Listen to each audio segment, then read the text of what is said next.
بسم اللہ الرحمن الرحیم۔ شروع اللہ کے نام سے جو بڑا مہربان اور نہایت رحم کرنے والا ہے۔ فنا فی اللہ کی مظہر میں بقا کا راز مضمر ہے۔ فنا فی اللہ کی مظہر میں بقا کا راز مضمر ہے۔ جنہیں مرنا نہیں آتا انہیں جینا نہیں آتا۔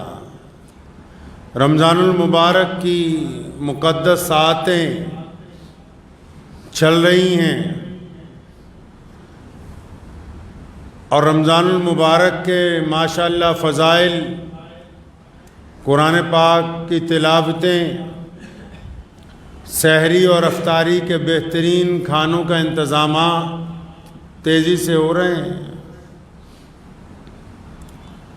یہ بھی بتایا جا رہا ہے کہ زکوٰۃ وقت پر ادا کر دی جائے۔ فطرہ جو ہے اس کی بھی اقسام بیان ہو رہی ہیں۔ افطاری کروانے کا ثواب بھی پتہ لگ گیا ہے۔ سحری کی کیا برکت ہے اس کے اوپر بھی گفتگو ہو چکی ہے۔ ان تمام باتوں کے درمیان اگر کوئی ذکر رہ گیا بھی تو وہ پیارے نبی حضرت محمد رسول اللہ صلی اللہ علیہ وسلم کے جانب سے یوم فرقان یعنی کہ جنگ بدر کے اس دن کا ذکر ہے جو رمضان المبارک میں سن 2 ہجری کے 17 رمضان المبارک کے دن وہ جو واقعہ پیش آیا ہے۔ بہت سارے لوگوں نے سوچا کہ رمضان تو صرف سحری کا نام ہے، ایک بہترین افطاری کا نام ہے۔ رمضان تو صرف راتوں کو اٹھ کے عبادت کرنے کا نام ہے۔ رمضان تو بس صرف ایک دوسرے کے ساتھ مصافحہ کرنے کا نام ہے۔ لیکن جب پیارے نبی حضرت محمد رسول اللہ صلی اللہ تعالیٰ علیہ وسلم کی تاریخ کو پڑھتے ہیں، محمد رسول اللہ کی سیرت کو پڑھتے ہیں، محمد رسول اللہ صلی اللہ علیہ وسلم کے کردار کو دیکھتے ہیں، محمد رسول اللہ کے عمل کو دیکھتے ہیں تو پتہ یہ لگتا ہے کہ شدت کی گرمی کے رمضان میں، ایسے وقت میں جب محمد رسول اللہ صلی اللہ علیہ وسلم کے امن کو، چین کو، ان کے سماجک بھائی چارے کو، ان کی ویوستھا کو جب دشمن نے لگاتار تکلیف پہنچانی شروع کی تو اسی رمضان المبارک میں کفر اور اسلام کے درمیان پہلی جنگ محمد رسول اللہ صلی اللہ علیہ وسلم نے لڑی ہے۔ جنگ بدر کلمہ لا الہ الا اللہ محمد الرسول اللہ کی تکمیل کرتی ہے۔ 2 جنگیں بڑی اہمیت رکھتی ہیں اسلام میں، ایک جنگ بدر اور ایک جنگ احد۔ یہ دونوں اول کلمہ لا الہ الا اللہ محمد رسول اللہ کی مظہر ہیں۔ انہوں نے سکھایا کہ کلمے کے پہلے جز کا کیا معنی ہے اور کلمے کے دوسرے جز کا مطلب کیا ہے۔ اس کی عملی طور پر جو تربیت ہوئی، لا الہ الا اللہ بدر میں سمجھا گیا، محمد الرسول اللہ کو احد کے اندر تکمیل دی گئی ہے۔ جنگ بدر کا پس منظر سمجھ لینا بہت ضروری ہے کہ پیارے نبی حضرت محمد رسول اللہ صلی اللہ علیہ وسلم جو رحمت للعالمین ہیں، جو یہ چاہتے ہی نہیں کہ جنگ لڑی جائے، جو پورے عالم کے لیے رحمت بن کے آئے ہیں، پھر رمضان المبارک میں ایسی کون سی بات ہوئی، رمضان المبارک میں ایسی کون سی نوبت آ گئی کہ نبی علیہ السلام کو مدینہ منورہ سے بدر کے میدان تک جانا پڑا۔ دنیا کا ایک قاعدہ ہے، ایک دستور ہے دنیا کا، آج بھی ہے، پہلے بھی تھا، کہ جو شریف لوگ ہوتے ہیں نا، لوگ انہیں بزدل کہتے ہیں۔ 2 طرح کے لوگ ہوتے ہیں دنیا میں، ایک کمزور ہوتے ہیں بہت، لیکن ایک طاقتور ہوتے ہیں لیکن صلح پسند ہوتے ہیں، شریف لوگ ہوتے ہیں، اور تیسرا طبقہ بدماشوں کا ہوتا ہے جو دبنگائی دکھانا چاہتے ہیں۔ تو ہمارے پیارے نبی حضرت محمد رسول اللہ صلی اللہ علیہ وسلم صلح پسند طبیعت کے مالک تھے. آپ صلی اللہ علیہ وسلم چاہتے تھے کہ جتنے اطمینان کے ساتھ محبتوں کے ساتھ کام نکلے تو وہی بہتر ہے. لیکن جب کوئی صلح پسند ہوتا ہے نا، آج کے دور میں بھی اگر کوئی صلح پسند ہو تو لوگ کیا کہتے ہیں جی؟ پڑوسی کیا کہتے ہیں؟ مخالف کیا کہتے ہیں؟ صلح پسند کو کہتے ہیں یار یہ بزدل ہے، یہ ڈرپوک ہے، اس میں طاقت نہیں ہے، اور پھر اپنی بدماشی کو عروج کی طرف لے کے جاتے ہیں. یہی مسلمانوں کے ساتھ ابتدام ہوا جب اسلام دنیا کے اندر آیا. پیارے نبی حضرت محمد رسول اللہ صلی اللہ تعالی علیہ وسلم نے اپنے دین کی تبلیغ شروع کی، اور پھر اتنا ظلم ہوا مسلمانوں پر کہ سیدنا حضرت سمیہ رضی اللہ تعالیٰ عنہ کے ٹکڑے کر دیے گئے. اتنا تشدد ہوا کہ بلال کو مارا گیا. اتنا ظلم ہوا کہ خود پیارے نبی حضرت محمد رسول اللہ صلی اللہ علیہ وسلم پر حملے ہونے لگے. سیدنا ابوبکر صدیق رضی اللہ تعالیٰ عنہ کو زخمی کیا گیا. عمار بن یاسر کی کھال اتاری گئی. حضرت حبیب بن زید رضی اللہ تعالیٰ عنہ پر تشدد کیا گیا. جب زیادہ ظلم ہوا تو مسلمانوں نے سوچا، اللہ نے حکم دے دیا پھر مسلمانوں کو کہ اس ظلم کی بستی سے مکے سے نکلو اور مدینے کی طرف ہجرت کر جاؤ. اب جب ہجرت ہو گئی، مدینہ منورہ پہنچ گئے، تو مکے کے جو کافر تھے، مکے کے جو دشمن تھے، ابو جہل جو قریش کا چودھری تھا، انہوں نے سوچا مسلمان تو ڈر گئے. تو مسلمان مکے سے 350 کلومیٹر دور جا کے مدینہ منورہ میں رہنے لگے. تو یہاں سے یہ وہاں جاتے ہیں ان سے پنگا لینے کے لیے. کبھی ان کے اونٹ چوری کر کے لاتے ہیں، کبھی ان کے چرواہوں کا قتل کرتے ہیں، کبھی ان کے کھیت کھلیانوں کے اندر جا کے دخل دیتے ہیں. وہاں دروازے تک پہنچتے ہیں تکلیف پہنچانے کے لیے. کیوں؟ کیونکہ ابو جہل کے ذہن میں یہ شاید بات آ گئی کہ محمد رسول اللہ صلی اللہ علیہ وسلم تو مکے سے نکل گئے، ان کی طاقت نعوذ باللہ شاید کمزور پڑ گئی. میں تو بہت بڑا عرب کا بادشاہ ہوں، عرب کا گورنر ہوں، تو میں تو مدینہ تک جا کے ان کو تکلیف پہنچا سکتا ہوں. تو جب یہ بدماشیاں بڑھ گئیں تو پیارے نبی حضرت محمد رسول اللہ صلی اللہ علیہ وسلم کے پاس روزانہ شکایتیں آنے لگی کہ آج مسلمانوں کے فلاں قافلے کو تکلیف پہنچائی گئی، آج مسلمانوں کے فلاں ریوڑ کو لوٹ لیا گیا، آج مسلمانوں کی فلاں بستی کو تکلیف پہنچائی گئی.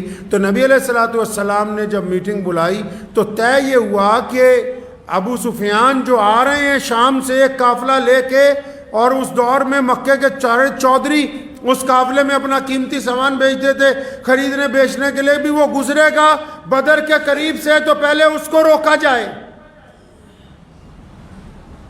جب اس کام کے لیے اعلان ہوا بدر کے میدان میں جانے کے لیے،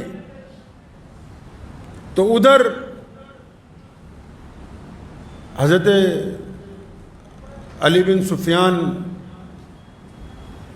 ان کو پتہ لگ گیا کہ ایسے ایسے حملہ ہونے والا ہے. تو وہ تو اپنا رستہ بدل کے نکل گئے. بعد میں فتح مکہ کے موقع پر مسلمان ہوئے، وہ اپنا رستہ بدل کے نکل گئے.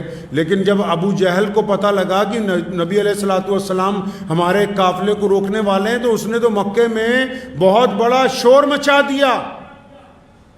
جو گھمنڈی ہوتے ہیں نا، ان کو گھمنڈ ہوتا ہے اپنی طاقت پر، قوت پر، اپنی دولت پر، اسلحے پر، ساز و سامان پر. اس نے تو بڑی ادھم مچا دی پوری بستی میں کہ مسلمانوں کی کیسے ہمت ہو سکتی ہے، یہ حق تو ہمارا ہے کہ ہم ان کو لوٹیں، ان کو ماریں، ان کا قتل کریں.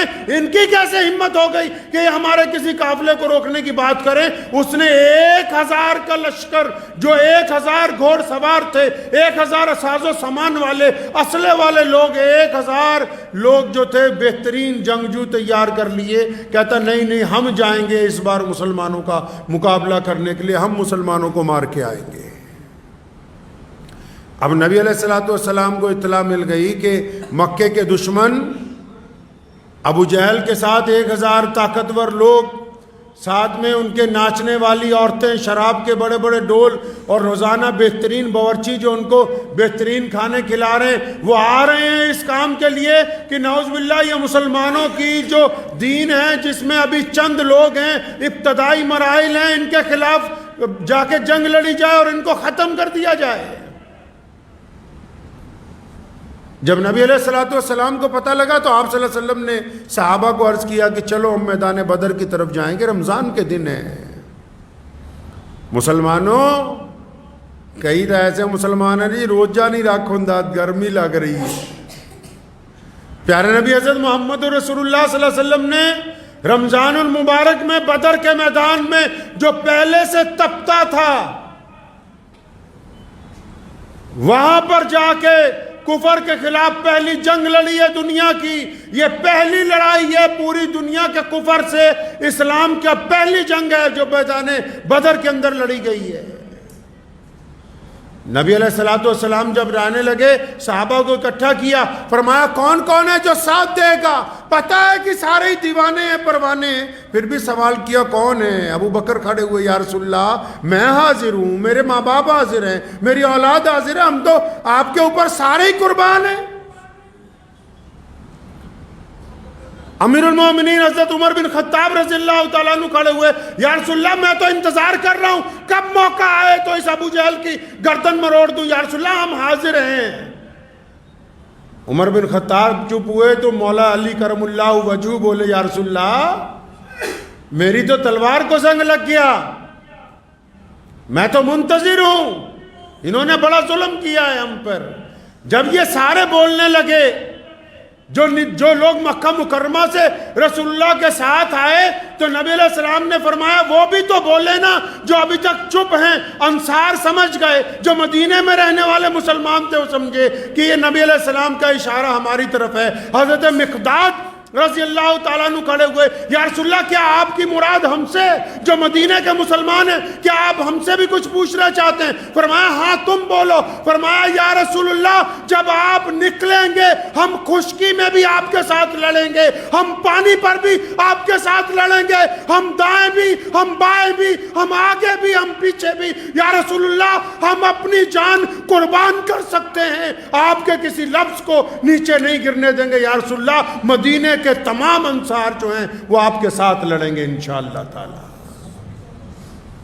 ایک اور صحابی انصاری کھڑے ہوئے، یا رسول اللہ فرمایا یا رسول اللہ وہ موسیٰ علیہ السلام کی قوم کہتی تھی نا کہ آپ لڑو آپ کا خدا لڑے، لیکن یا رسول اللہ میں نے سنا ہے کہ جن نظر نہیں آتے، دیو نظر نہیں آتے، جنات کی مخلوق نظر نہیں آتی، لیکن یا رسول اللہ جب آپ میدان جنگ میں نکلیں گے، آپ اگر کہہ دیں گے انسان تو انسان، ہم آپ کے کہنے پر جنات سے بھی لڑ جائیں گے، کیونکہ محمد رسول اللہ ہماری محبتوں کے محور ہیں، آپ ہیں تو ہم ہیں، آپ کے علاوہ یا رسول اللہ ہم کچھ بھی نہیں ہیں۔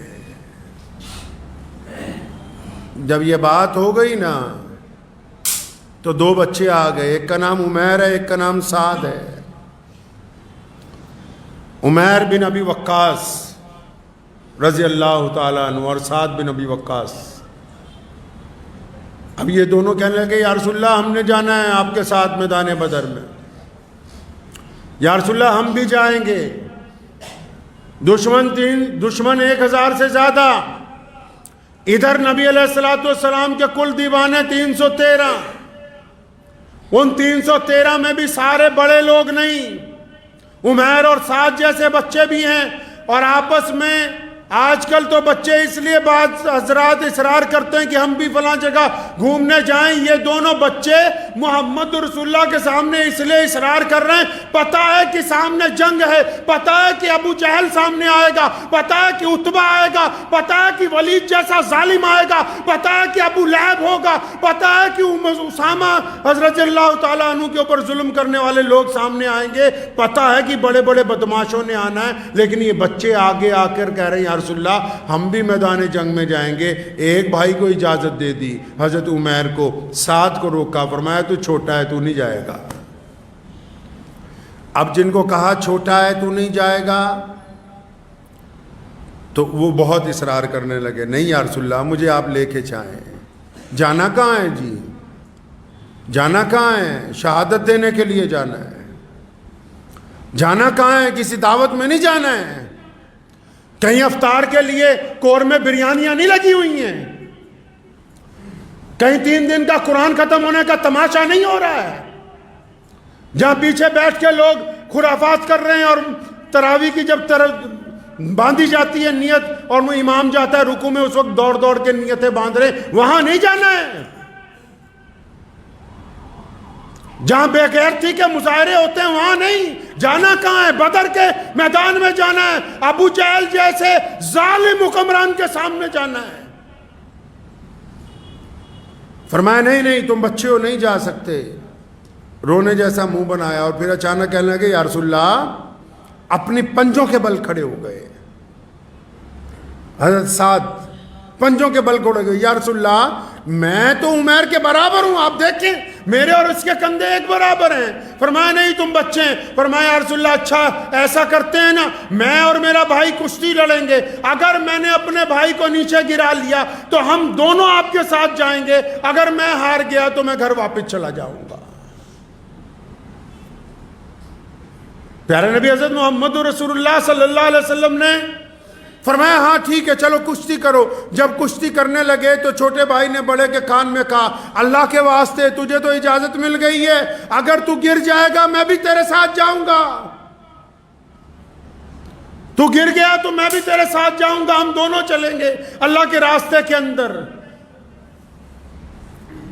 اب وہ بڑا بھائی گر گیا، چھوٹا جو ہے اس کے اوپر بیٹھ گیا، تو اللہ کے نبی صلی اللہ علیہ وسلم نے دونوں کو اجازت دے دی، دونوں کو اجازت دے دی۔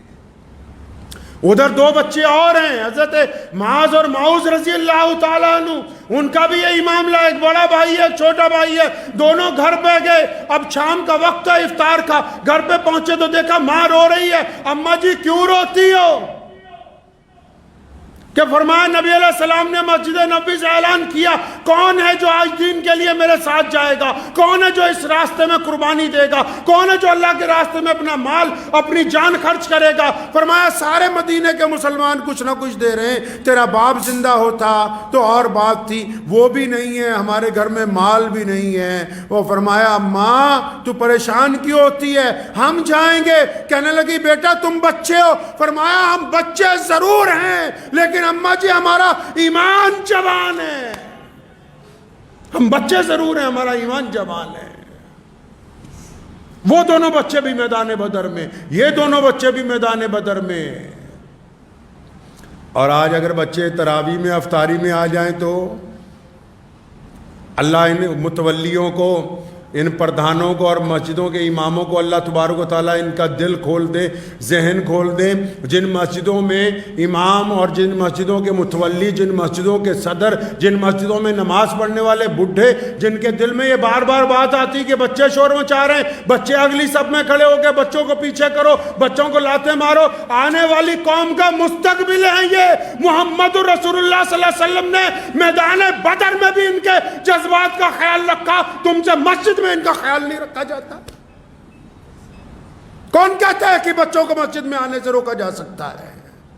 کیا انتظامات کیے رمضان المبارک کی مقدس ساعتوں میں؟ یہ جو باہر سے آنے والے بچے ہیں ان کے لیے کیا تم نے بہترین کوئی کھلونے لا کے رکھے، کوئی بہترین چیز لا کے رکھی، کوئی ایسی قاعدے لا کے رکھے، کوئی بہترین کتابیں لا کے رکھی؟ کیا ان کو چاکلیٹ دیتے ہو؟ کیا ان کو بہترین افطار کراتے ہو؟ کیا ان سے کلمات سنتے ہو؟ کیا ان کے ساتھ بیٹھ کے کچھ دین کی، کچھ محبت کی باتیں کرتے ہو؟ یہ آنے والا مستقبل ہے، یہ مسلمانوں کے امام ہیں، ان میں مسلمانوں کے لیڈر ہیں، ان میں مسلمانوں کے مجاہد ہیں، ان میں مسلمانوں کے قائد موجود ہیں، ان میں مسلمانوں کی اقتصادی مدد کرنے والے ہونہار موجود ہیں۔ قدر ہی کوئی نہیں کہ مسجد تک آ رہے ہیں تم ان کی خدمت کر سکو۔ بالکل حیرت کی بات ہے کہ جی بچے جو ہیں مسجد میں آ کے شور مچا رہے ہیں۔ ان کا شور اس بات کی علامت ہے کہ یہ عمارتیں مستقبل میں مضبوط ہاتھوں میں رہیں گی۔ مسجد کی نماز کے پیچھے بچوں کی کلکلانے کی آوازیں، بچوں کی دوڑنے کی آوازیں اس بات کا اعلان ہے کہ مستقبل میں آنے والے دور کے نمازی یہاں پر پیچھے موجود ہیں جو تربیت کے مراحل سے گزر رہے ہیں۔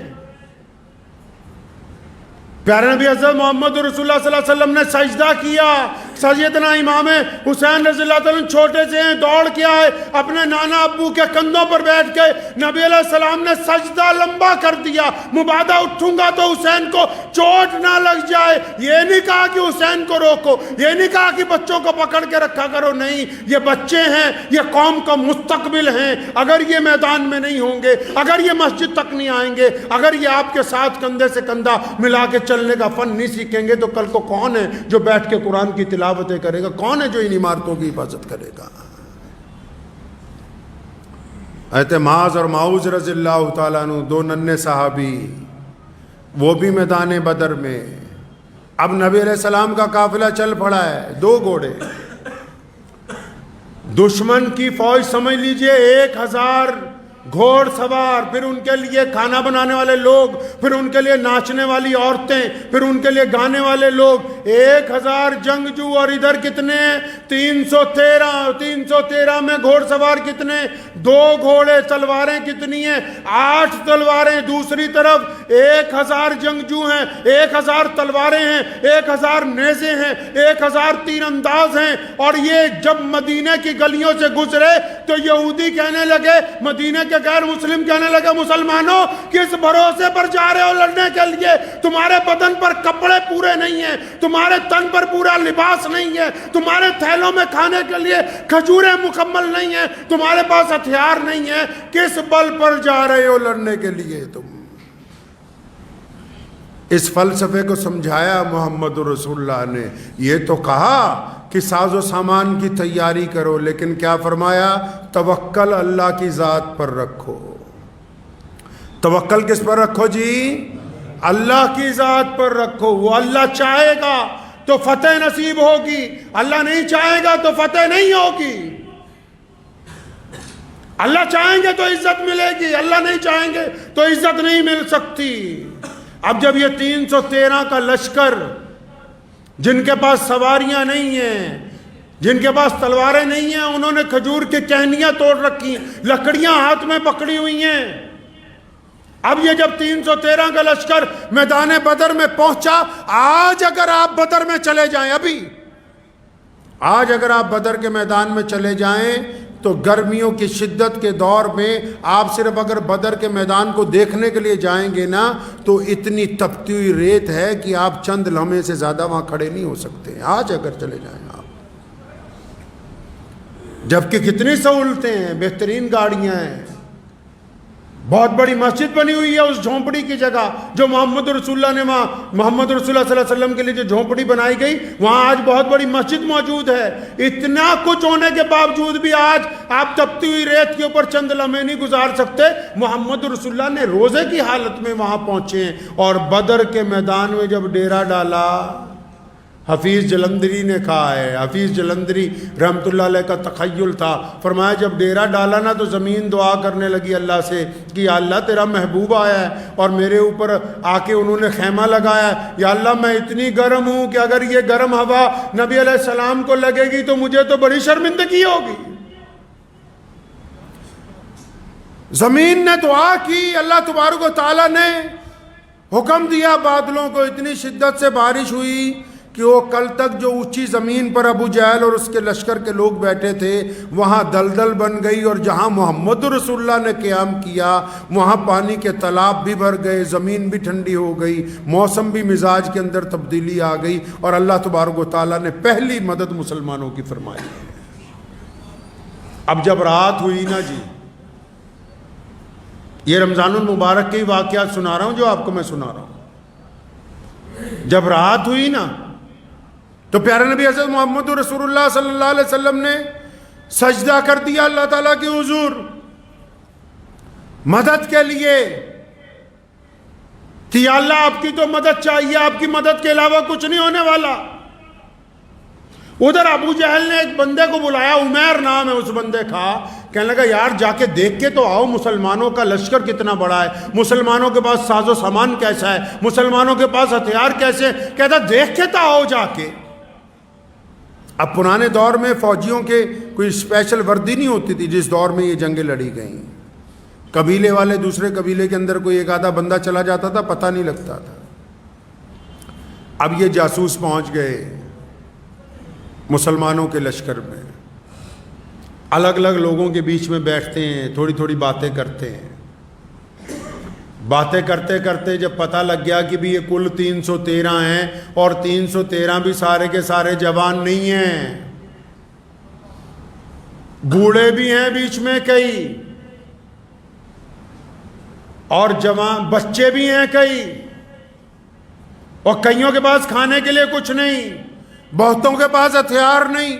پوری فوج کا جب جائزہ لے کے یہ عمیر جب واپس پہنچا نا ابو جہل کے پاس، اور جا کے اسے جب بتانے لگا اپنی پوری تفصیل، ابو جہل تو بہت خوش ہو گیا، خوش ہوا بہت۔ سارے چودھریوں کو بلایا جو ساتھ میں آئے ہوئے تھے، سارے چودھریوں کو بلایا، کہنا آؤ ان مخبروں کی بات سنو، یہ تو اتنی پیاری بات بتا رہے ہیں، ہم کو تو صبح جنگ نہیں لڑنی۔ سارے چودھری بھی بڑے حیران ہوئے کہ یہ کیسی بات بتا رہے ہیں۔ کہتے ہیں انہوں نے بتایا کہ یہ جتنے آئے ہیں نا، آدھوں کے تن کے اوپر کے حصے پہ چادر نہیں ہے، ان کے پیٹ بھی اور کمر جڑے ہوئے ہیں بھوک کی وجہ سے، ہتھیار پورے نہیں ہیں۔ اپنے سارے جرنیلوں کو بلا کے ابو جہل نے حکم جاری کیا، کہنے لگا صبح جنگ نہیں ہوگی، سارے اونٹ تیار کرو، بہترین رسیاں منگواؤ، ہم ان سب کو اونٹوں پر باندھیں گے اور مکہ لے کے جائیں گے، اور پھر بیت اللہ کی دیواروں سے باندھ کے ان کو وہاں سزا دیں گے، تاکہ دنیا دیکھے کہ یہ ہیں وہ محمد رسول اللہ کے دیوانے جو نیا دین بنانے چلے تھے، لوگ ان کو دیکھیں گے عبرت کے ساتھ۔ کہتا ہے صبح تو ان کو باندھ کے نا اونٹوں پر مکے لے کے چلنا ہے، ان میں تو لڑنے کی طاقت ہی نہیں ہے۔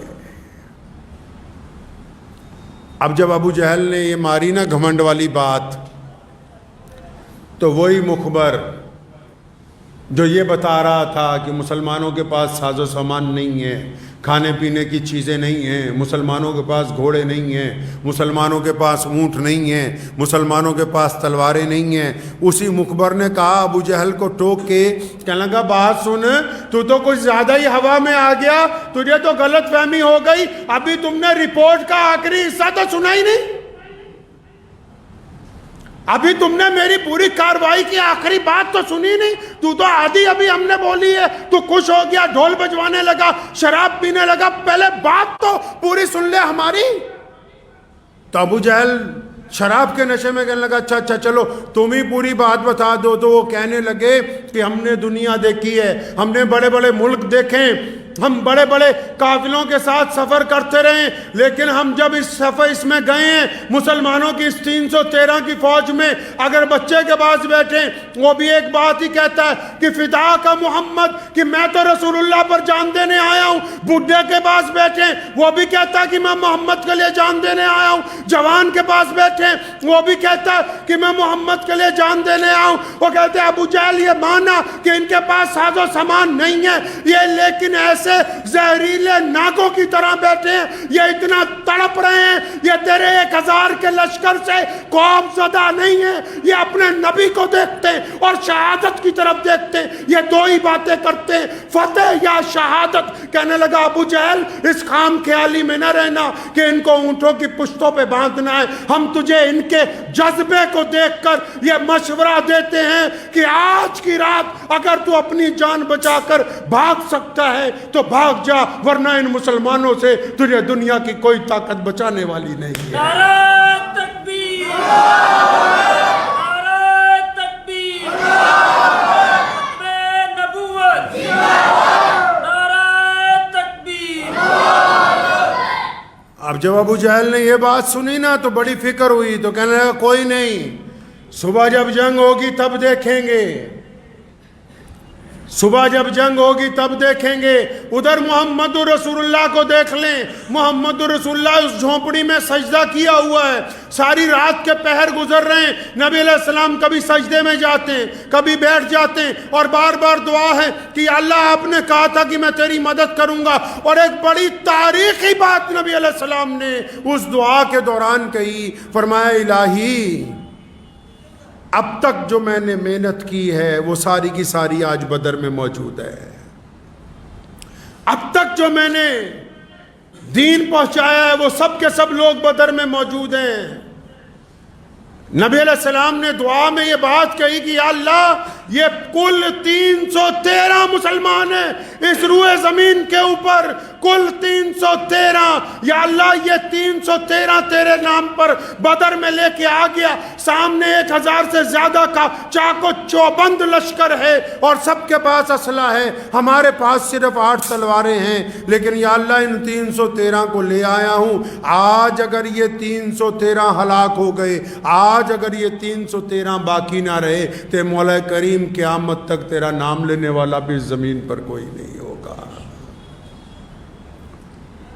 لکھا ہے محدثین نے, نبی علیہ السلام کی آنکھوں سے اتنے آنسو جاری ہوئے کہ سیدنا ابو بکر صدیق رضی اللہ تعالیٰ عنہ جو رسول اللہ کے دوست ہیں, جو غار کے بھی ساتھی ہیں, جو آج روضہ مبارک میں بھی نبی علیہ السلام کے ساتھی ہیں, ابو بکر صدیق رضی اللہ تعالیٰ عنہ جب بہت دیر دیکھتے رہے تو نبی علیہ السلام کے اوپر آپ صلی اللہ علیہ وسلم کے ساتھ انہوں نے جپھی ڈالی, نبی علیہ السلام کے ساتھ لپٹ گئے اور فرمایا یا رسول اللہ اٹھیں, یا رسول اللہ کی مدد آ گئی ہے, اللہ کی مدد آ گئی.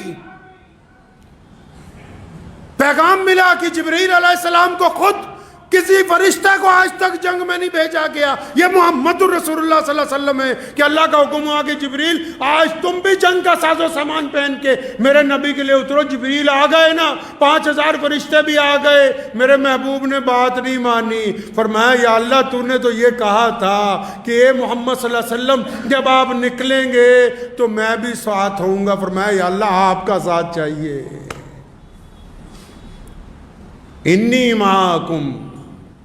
اللہ نے پھر کہا کہ میرے محبوب آپ غم نہ کریں, اب میں بھی آپ کے ساتھ ہوں. اور پھر جب اللہ کسی کے ساتھ ہو جائے, جب خدا کسی کی مدد کرنے پر آ جائے, جب رب العالمین کسی کی مدد کے لیے آ جائے, کائنات نے جس کو ایشور کا نام دیا, جس کو پنجابی میں مکال پرک کہتے ہیں, جب خدا خود کسی کی مدد کے لیے راضی آ جائے تو پھر سامنے جتنی سے مرضی بڑی طاقتور فوج آ جائے.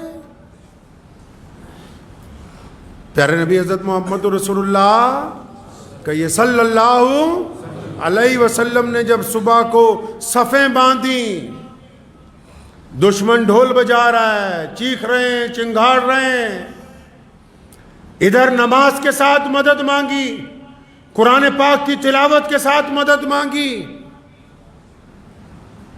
ادھر رمضان المبارک میں اللہ تبارک و تعالیٰ کو کی گئی دعاؤں کے ساتھ مدد مانگی. جب صفیں بند گئی نا تو سیدنا عبد الرحمن بن عوف رضی اللہ تعالیٰ عنہ فرماتے ہیں کہ نبی علیہ السلام نے مجھے بلایا. فرمایا عبد الرحمن یہ 2 بچے ہیں, معاذ اور معوذ, یہ ذرا چھوٹے ہیں. ایک کی عمر 13 سال ہے, 13-14 سال ہے, دوسرا 15-16 سال کا ہے. فرمایا یہ آ تو گئے ہیں ضد کر کے میدان میں, آ گئے ہیں, لیکن ہیں تو یہ بچے ہی نا.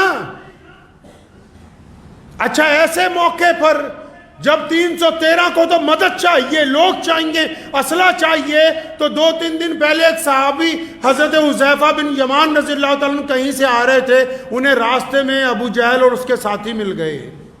وہ باہر سفر سے آ رہے تھے, انہیں علم نہیں تھا بھی حالات اس وقت کیا ہیں, مدینے کو جا رہے ہیں. تو انہوں نے راستے میں کفار نے روک لیا. کہاں جا رہے ہو؟ فرمایا مدینہ منورہ جا رہے ہیں.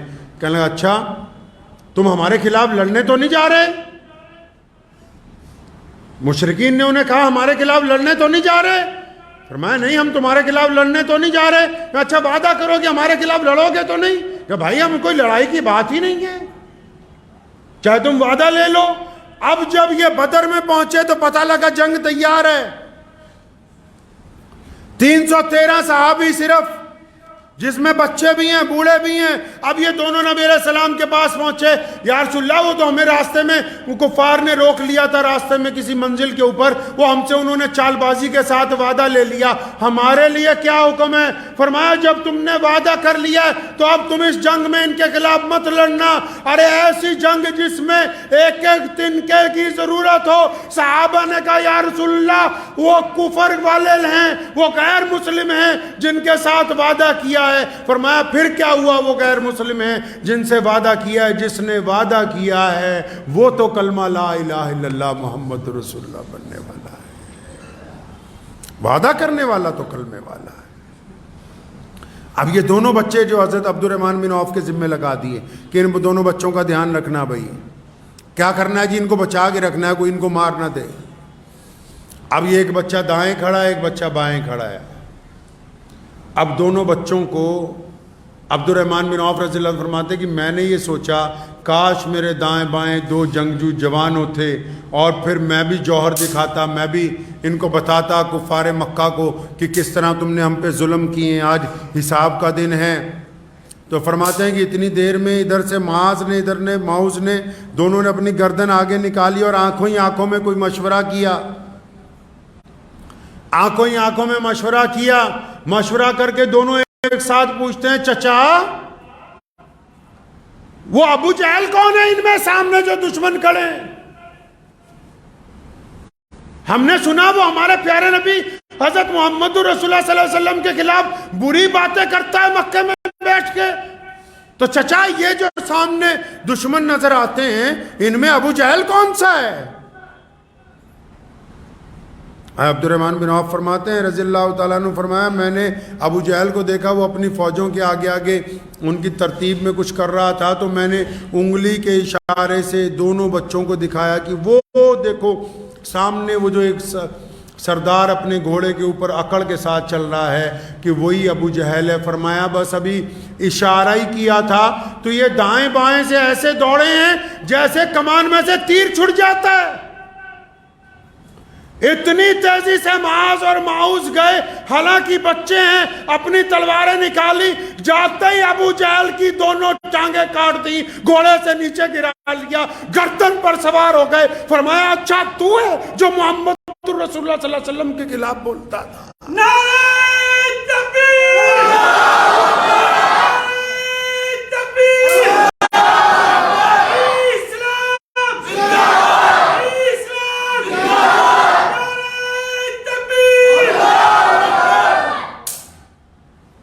ابو جہل کی ٹانگیں کٹتے ہی یہ فلسفہ اسے سمجھ آ گیا کہ یہ جو سامنے قوم کھڑی ہے جن کو بھوکے کہتے ہیں، ننگے کہتے ہیں، ہم یہ سمجھتے ہیں جن کے پاس ساز و سامان نہیں ہے کہ یہ وہ لوگ ہیں جن کو محمد رسول اللہ صلی اللہ علیہ وسلم نے یہ تربیت دی ہے کہ آخر ایک روز مرنا ہے. دنیا میں ایسی کون سی عبادت ہوگی جس عبادت کے دوران لوگ یہ کہتے ہوں کہ ہماری جب موت آئے تو ہمیں کلمہ مل جائے، یہ اسلام کی عبادت ہے. دنیا میں ایسے کون سے لوگ ہوں گے جو مدینے میں مر جائیں تو مبارکباد دینے لگے کہ مدینہ النبی کے اندر ہماری موت آ گئی، یہ مسلمان ہیں. دنیا میں ایسے کون سے لوگ ہوں گے کہ رمضان میں جن کے گھر والا کو انتقال کر جائے تو ان کے دل کو تسلی ہو جاتی ہے کہ مرنے والا جنت کے اندر گیا ہے، ہم اس بات کے اوپر کچھ ہیں تو یہ کلمہ لا الہ الا اللہ محمد رسول اللہ پڑھنے والے. خالد بن ولید رضی اللہ تعالی نے لکھا تھا رومی جرنیل کو، کسی شرابی سے ملیے گا آپ کبھی، اب تو پوری دنیا میں بہت مل جاتے ہیں. شرابی کو رات کو 2 بجے بھی کہو نا فلاں جگہ چلنا ہے شراب پینے کے لیے تو چاہے کچھ کھائیاں پار کر کے جانی ہو تیار ہو جائے گا. جان سے زیادہ شراب سے پیار ہوتا ہے شرابی آدمی کو. رومیوں نے جب مسلمانوں پر حملہ کیا خالد بن ولید نے بس اتنا لکھا، انہوں نے لکھا تھا کہ کچھ ساز و سامان لے لو، ہمارا لشکر کئی لاکھ ہے، اپنی جان بچاؤ اور بھاگ جاؤ. خالد بن ولید رضی اللہ عنہ نے لکھا تھا، فرمایا جس طرح تم شراب کو عزیز سمجھتے ہو اس طرح کلمہ لا الہ الا اللہ محمد رسول اللہ پڑھنے والے لوگ اپنی موت کو عزیز سمجھتے ہیں. ابو جہل نیچے گر گیا. عطا اللہ شاہ بخاری رحمۃ اللہ علیہ فرمایا کرتے تھے تھا تو کافر لیکن بزدل نہیں تھا. جب اس کی گردن اتارنے لگے نا، ایک بڑے صحابی کو بلا کے لائے، جب گردن اتارنے لگے پتہ کیا کہنے لگا؟ کہنا تھوڑی نیچوں کٹیو، تھوڑا نیچے سے کاٹنا کہنے لگا. مکے میں چھوا چھوت بہت تھی نا، برادری واد بہت تھی. تو حضور صلی اللہ علیہ وسلم کے اس صحابی نے پوچھا اچھا نیچے سے کیوں؟ فرمایا جب گردنیں رکھی جائیں گی نا تو میری گردن کچھ اونچی ہو، پتہ لگے کسی سردار کی گردن ہے. عطا اللہ شاہ بخاری رحمت اللہ علیہ فرمایا کرتے تھے تھا تو کافر لیکن یہیں کر کے تو نہیں نہ مرا، بزدل تو نہیں تھا. تو میدان بدر میں حضرت مولا علی کرم اللہ وجہ فرماتے ہیں کہ بدر کی بھٹی جب گرم ہو گئی، شدت کے اوپر جب پہنچ گئی، اور جب دشمن کو یہ خام خیالی تھی کہ ان بھوکے لوگوں کو ہرایا جا سکتا ہے، ان کمزور لوگوں کو ہرایا جا سکتا ہے، جب تیز بھٹی میں فرمایا جب جنگ اپنے عروج پر ہوتی تھی اور میں لڑتے لڑتے یا کوئی صحابی تھک جاتا تھا، تو فرماتے ہیں کہ اگر ہم کسی کے پیچھے جا کے تھوڑی دیر سانس لیتے تھے تو وہ پیارے نبی حضرت محمد الرسول اللہ صلی اللہ علیہ وسلم میدان جنگ میں بھی اگر کوئی سب سے آگے تھا، میدان جنگ میں بھی صحابہ کی صفوں میں آگے اگر کوئی ذات کھڑی تھی تو محمد الرسول اللہ صلی اللہ علیہ وسلم کی ذات تھی، جو پوری دنیا کے قائدین کو، جو پوری دنیا کے رہنماؤں کو، جو پوری دنیا کے لیڈران کو یہ پیغام بھی ساتھ میں دے رہی تھی کہ جب قوموں کے اوپر کوئی پریشانی آتی ہے، جب کوئی بات ہوتی ہے تو ان کا لیڈر پیچھے نہیں ہوتا، ان کا لیڈر ان کے آگے ہوتا ہے۔ اللہ تبارک و تعالیٰ نے اس جنگ میں فتح عطا فرمائی، عتبہ بھی مارا گیا، ولید بھی مارا گیا، ابو جہل بھی ختم ہوا، بڑے بڑے مکہ کے چودھری جو کہتے تھے بس مسلمانوں کو ختم کرنا ہے۔ اب جب جنگ ختم ہو گئی، جنگ جیت لی، قیدی بھی بنا دیے گئے، قربان جائیں محمد رسول اللہ صلی اللہ علیہ وسلم پر۔ کیا بات فرمائی؟ صحابہ نے کیا کہا؟ صحابہ نے کیا کہا؟ نبی علیہ الصلوۃ والسلام نے کیا فرمایا؟ ہم لوگ کوئی بڑا کام کر لیتے ہیں، کیا کہتے ہیں؟ ہمارے دائی حضرت مولانا مفتی کلیم صدیقی صاحب مدظلہ علیہ، اللہ تبارک و تعالیٰ نے ان کی رہائی کے حکم فرما دیے، ہائی کورٹ سے حکم جاری ہو گیا اللہ کے فضل کے ساتھ۔ تو بہت سارے لوگ انگلی کٹوا کے شہیدوں میں نام آنے لگا کہ جی ہماری جماعت نے یہ کر دیا، کہتے فلاں نے یہ کر دیا۔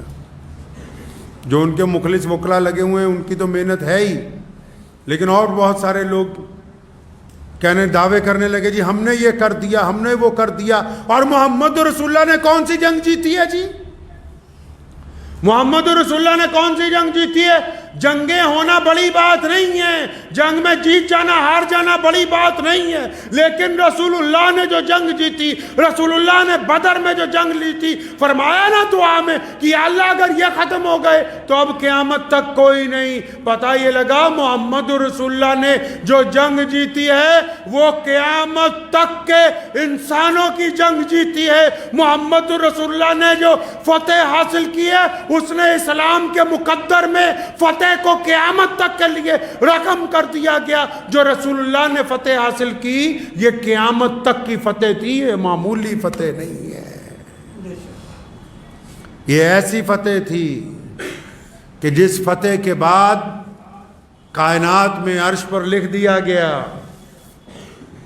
کہ فتح اسلام کا مقدر ہے۔ اب علامہ اقبال نے مشورہ نہیں دیا مسلمانوں کو، مشورہ دیا نا مسلمانوں کو، فرمایا فضائے بدر پیدا کر، فرشتے تیری نصرت کو اتر سکتے ہیں گردوں سے، قطار اندر قطار اب بھی۔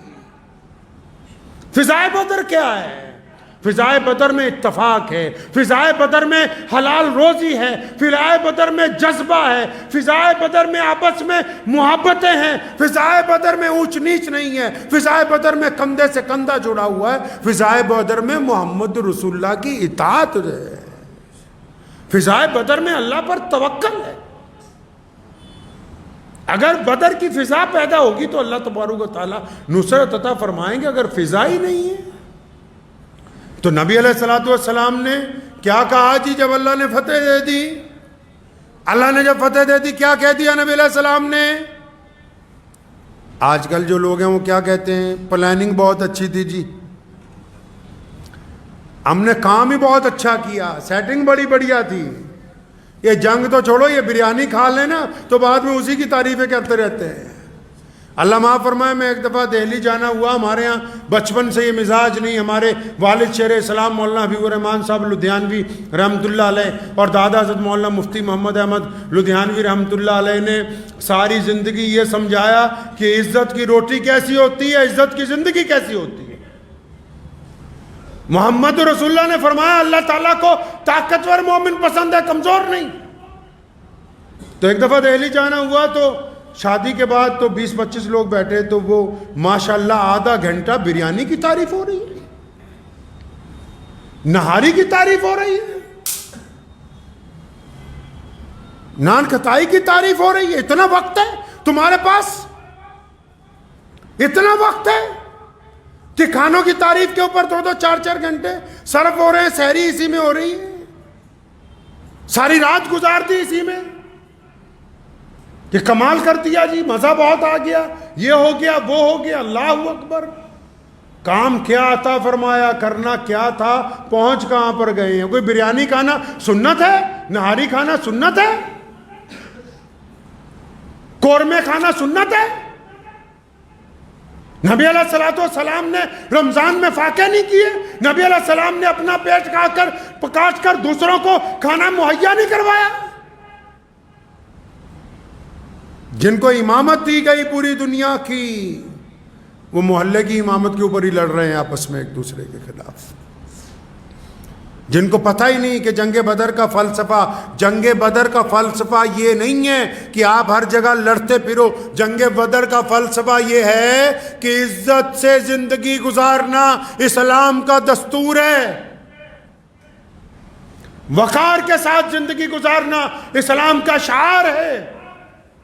جنگ بدر یہ پیغام دیتی ہے نبی علیہ السلام نے اس لیے جنگ لڑی کیونکہ ابو جہل اور اس کے حواری چاہتے تھے کہ پوری دنیا کے اندر ظلم کا بول بالا ہو۔ وہ یہ چاہتے تھے کہ عبادت گاہ میں امیر اور غریب اکٹھے نہ آئے، وہ یہ چاہتے تھے کہ مظلوم اور بڑا اور چھوٹا، کالا اور گورا ایک صف میں نہ کھڑے ہوں۔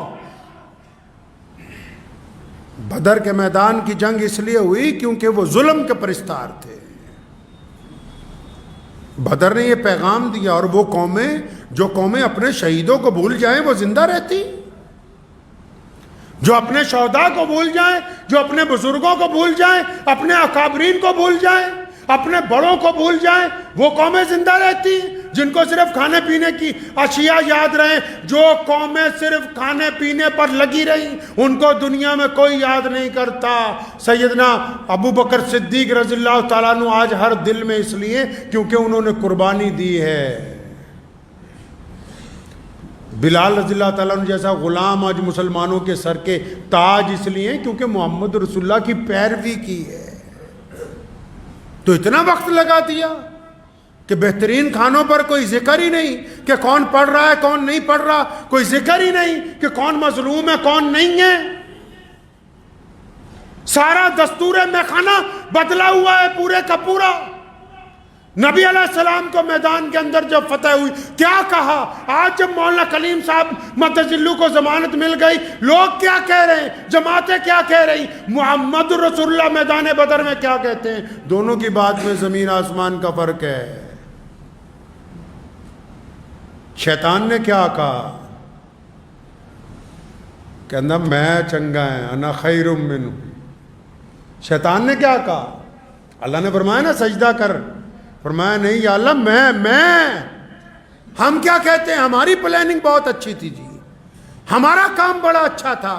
نبی علیہ السلام نے کیا فرمایا؟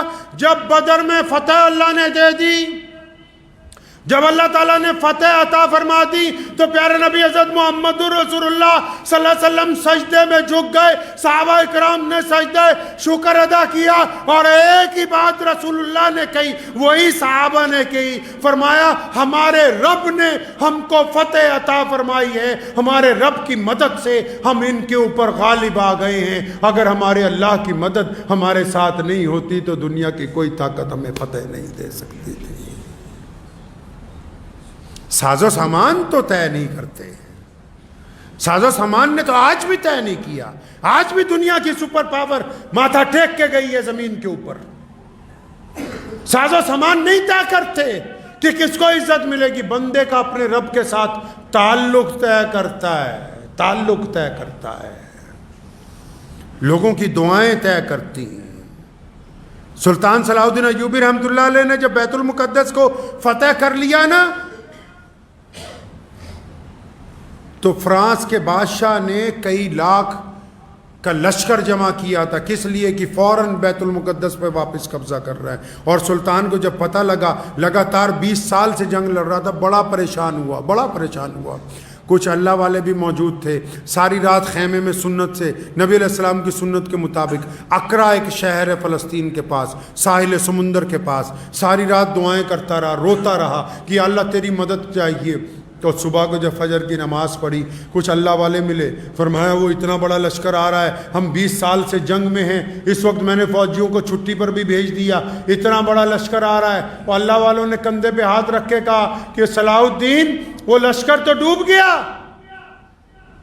لشکر ڈوب گیا انگریزوں کا.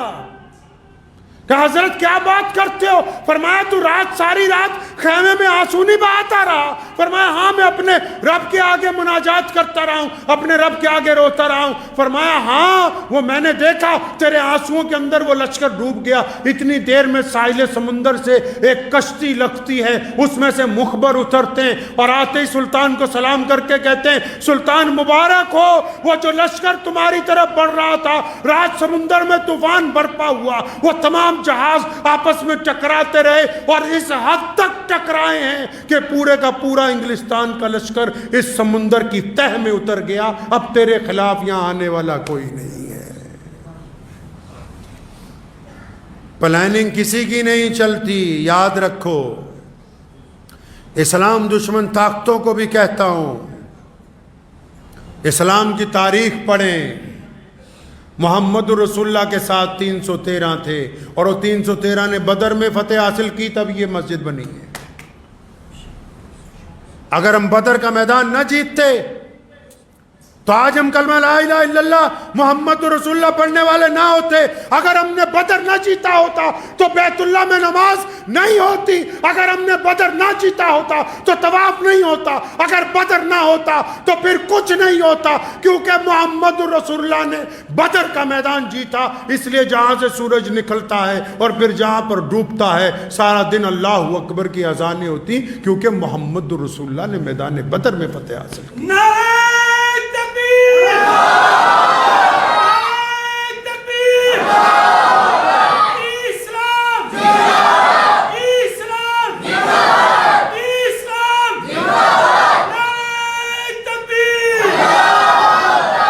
میدان بدر کے واقعات آپ کو اس لیے سنائیں کہ جو قومیں اپنے شہداء کو بھول جاتی ہیں ان کا وجود نہیں رہتا ہے. بدر کے شہداء اسلام کی عمارت کی بنیاد کی اینٹیں ہیں. میدان بدر کے شہداء اسلام کی عمارت کی بنیاد کی اینٹیں ہیں. اللہ تبارک و تعالیٰ نے عزت عطا فرمائی ہے. اور کبھی ذہن میں نہ یہ بات رکھنا، آج بھی بہت ساری جگہ فسادات ہو جاتے ہیں، بہت سارے لوگ اکٹھے ہو جاتے ہیں. جو لوگ زیادہ تعداد میں اکٹھے ہوتے ہیں وہ سمجھتے ہیں کہ ہم نے فتح حاصل کر لی. کوئی تعداد کسی پر فتح حاصل نہیں کر سکتی، کوئی تعداد کسی پر فتح حاصل نہیں کر سکتی. بس یہ ہے کہ ہم سچے سچے صاف ستھرے مسلمان بننے کی کوشش کریں. انشاءاللہ تعالی بنیں گے انشاءاللہ. رمضان میں روزے بھی رکھیں، اپنے معاملات بھی کریں. اسلام نے کہا ہے اچھا مسلمان وہ ہے جو روزہ رکھ کے اپنے معاملات نپٹاتا ہے. یہ نہیں بس روزہ رکھ کے سو جاؤ، بس روزہ رکھ کے چگلیاں کرتے رہو، روزہ رکھ کے گپے مارتے رہو. نہیں، روزہ رکھ کے جو رزق حلال لاتا ہے وہ مرد کلندر ہے. کلندر وہ تھوڑی ہوتا ہے جس نے زیادہ تسبیحاں پہن لی، زور زور سے کہتا ہے اللہ اللہ کر رہا ہے زور زور سے. وہ نہیں کلندر. کلندر وہ ہے جو روزہ رکھ کے بھی رزق حلال بھی کماتا ہے، خود بھی کھاتا ہے، دوسروں کو بھی کھلاتا ہے. وہی کلندر ہے جو خود بھی بانٹتا ہے، دوسروں کو بھی بانٹنے کی تلقین کرتا ہے. تو وقت بھی ہو گیا ہے. دعا کیجئے کہ اللہ تبارک و تعالی رمضان المبارک کی ان ساتوں میں، یہ بدر کے دن چل رہے ہیں، یہ بدر کے دن چل رہے ہیں رمضان المبارک میں، اور یہ دوسرا عشرہ ہے. اللہ تبارک و تعالیٰ سے مغفرت مانگ لیں، اللہ تبارک و تعالیٰ کو راضی کر لیں، اور اللہ راضی ہونا ہے ہمارے عمل سے. انشاءاللہ تعالیٰ کریں گے، انشاءاللہ ہمارے عمل سے اللہ تعالیٰ راضی ہوں گے. دعا کریں کہ اللہ تعالیٰ مجھے بھی اور آپ سب کو بھی ان باتوں پر عمل کی توفیق عطا فرمائے. وآخر الدعوانا الحمدللہ رب العالمین.